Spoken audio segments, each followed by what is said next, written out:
வெற்றிகரமான சத்தியம் திருச்சபை மே 28. ஒரு பரலோக நகரம். நீங்களோ சீயோன் மலையினிடத்திற்கும் ஜீவனுள்ள தேவனுடைய நகரமாகிய பரம எருசலேமினிடத்திற்கும் 1000-10,000 தேவதூதர்களிடத்திற்கும் பரலோகத்தில் பேரெழுதி இருக்கிற முதற் பேரானவர்களின் சர்வ சங்கமாகிய சபையினிடத்திற்கும் வந்து சேர்ந்தீர்கள்.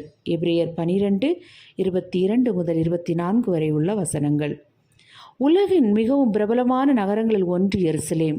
அங்கு 1578 பொது பூங்காக்கள், 2000 தொல்பொருள் தளங்கள், 70 கலாச்சார மையங்கள், 60 அருங்காட்சியகங்களும், வருடத்திற்கு 34 லட்சம் சுற்றுலா பயணிகள் வருவதும், 90,000 உணவக விடுதிகள் இருக்கின்றன. 3 முக்கிய மதத்தினர் எருசலேமை புனிதமான நகரமாக கருதுவதால் பூமியிலேயே மிகவும் சர்ச்சைக்குரிய இடங்களில் ஒன்றாகவும் இருக்கிறது. விக்கிபீடியா தகவலின்படி எருசலேம் 52 முறை தாக்கப்பட்டுள்ளது. 44 முறை ஆக்கிரமிப்புக்கும் மறு ஆக்கிரமிப்புக்கும் ஆளாகியிருக்கிறது. 23 முறை முற்றுகையிடப்பட்டிருக்கிறது. 2 முறை அழிக்கப்பட்டிருக்கிறது. எருசலேம் என்றால் அமைதி நகரம் என்று அர்த்தம். ஆனால் அங்கு சமாதானம் அரிதாகவே காணப்படுகிறது. பல கிறிஸ்தவர்களின் கவனம் முழுவதும் தற்போதைய எருசலேம் நகரத்தின் மீதே இருந்தாலும் தேவனுடைய திருச்சபைக்கு அடையாளமாக உள்ள புதிய எருசலேம் பற்றி தான் வேதாகமம் பேசுகிறது.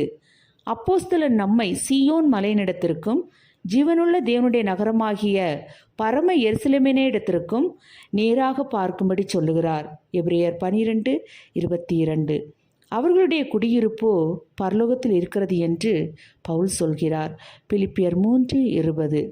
பவுல் பூமியிலுள்ள எருசலேமை நியாயப்பிரமாணத்தினால் நீதிமான்களாக முயற்சிப்பவர்களுக்கு ஓர் அடையாளமாக பயன்படுத்துகிறார். கலாத்தியர் 5:4. தேவனுடைய உண்மையான பிள்ளைகள் ஆவியின்படி பிறந்தவர்கள். அவர்கள் மேலான எருசலேமின் அங்கமாக இருக்கிறார்கள். கலாத்தியர் 4:26 மற்றும் 29 வசனங்கள். அமைதியற்ற இன்றைய எருசலேம் நகரத்திற்கு சுற்றுலா சென்று வருவதோடு திருப்தி அடையாதீர்கள். நித்திய காலமும் இருக்கப் போகிற பரலோக சமாதான நகரத்தின் குடிமகனாக இருக்கலாம். செயலில் காட்டுங்கள். உங்கள் வாழ்நாளில் பிரபலமான எந்தெந்த நகரங்களுக்கு சென்றிருக்கிறீர்கள்? பரலோக எருசலேமுக்கு எவ்விதத்தில் அவற்றை நீங்கள் ஒப்பிடலாம்?